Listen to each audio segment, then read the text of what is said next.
DNS Music Recording Studio Rajoli।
छोड़िए के चल गे पगली हमारा गाँव गे जेने तेने गिरल रह पंकजला पी के पौगा गे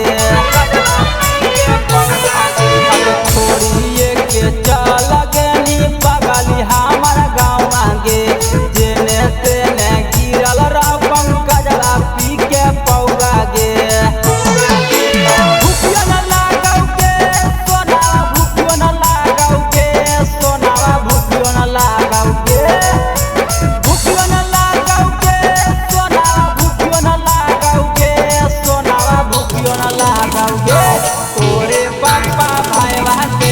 हमार जानवा खो जाओगे तोरे बाबा भाई वाले बेले हमार जानवा खो जाओगे।